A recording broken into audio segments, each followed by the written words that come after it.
एक बार मैं फिर से देख लूँ। इतना मोटा बंडल है उन किताबों का जो डॉक्टर अम्बेडकर ने केवल अपने 65 साल के जीवन में लिखी है। उनको समय कम मिला। ये ईश्वर या नियति की क्रूरता है कि उनको समय कम मिला। अगर उनको 10-15 साल और मिल जाते तो निस्संदेह हमारा देश जैसा है उससे बहुत बेहतर होता। लेकिन नियति का मामला है। मैं देखता हूं कि हमारे समाज में बहुत लोग उनका विरोध करते हैं। उनको लगता है कि ये दलितों का नेता है, ये हिंदू धर्म के बहुत खिलाफ था, ये बहुत नाराज रहता था। लेकिन उन्होंने उन परिस्थितियों को, उस बैकग्राउंड को देखा नहीं जो आज मैं आपसे डिस्कस करूंगा। आपने सुना होगा जरूर, नहीं सुना तो आप सुन लीजिए और फिर तुलना कीजिए कि आज आप जहां हैं क्यों वहां हैं।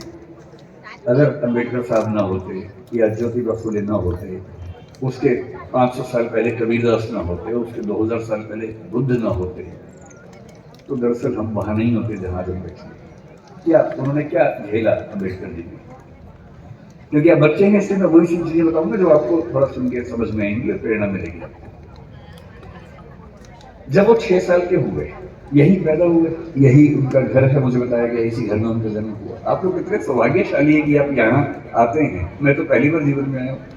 कुछ दिन पहले इंदौर पहली बार मैं आया था, 1 साल पहले। मुझे ये नहीं पता था कि इतना पास में वो जगह है, वरना मैं उसी दिन आता। तो मुझे बड़ा आश्चर्य हुआ कि मैं इंदौर तक आया भी और मुझे पता नहीं चला। तो जब वो पैदा हुए इसी जगह, क्योंकि उनका सौभाग्य था कि वो एक सूबेदार के बेटे थे, इसी सेना में काम करने वाले।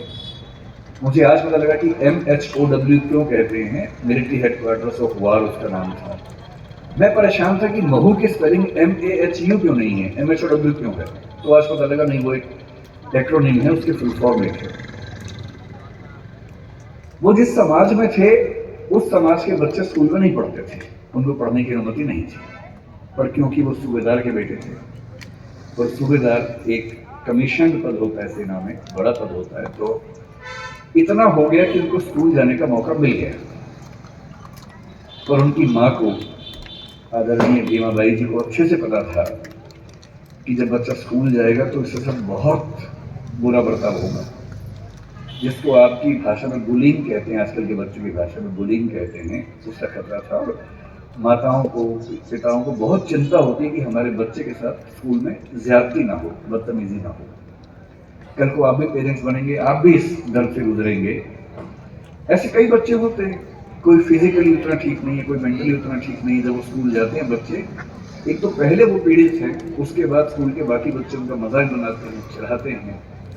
पेरेंट्स को इतना दर्द होता है इस बात से, लेकिन क्या करें।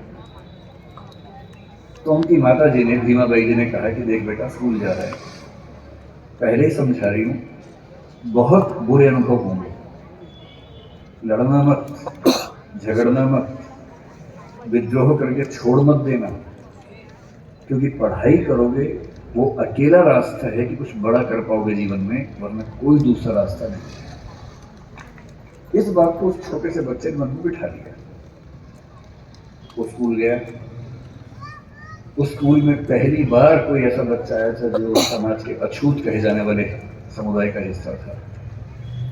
जो बाकी बच्चे थे बुरे नहीं थे, पर वो भी अपने अपने घर से सीख रहे थे, अपने समाज से सीख रहे थे। उनको ये पता था कि ऐसे बच्चों के साथ नहीं बैठना है, दूर रहना है। तो व्यवस्था हुई कि वो स्कूल में क्लास के सबसे अंत में, जहां सारे बच्चों के जूते चप्पल रखे हैं, उसके पड़ोस में एक दरी छोटी सी बिछा के बैठेंगे और दरी भी खुद लेके आएंगे ताकि स्कूल में कोई और व्यक्ति अपवित्र ना हो। अब सोच के देखिए, इमेजिन कीजिए उस बच्चे की हालत कि एक बच्चा है, अपने घर से दरी लेके आता है, क्लास के अंत में जहां जूते चप्पल रखे उसके पास में बिछाता है, बैठता है, बाद में लेके जाता है। उसके साथ कोई खाना भी नहीं खाता है, तो वो दीवार की तरफ चेहरा करके अपना भोजन करता है जो घर से लेके आया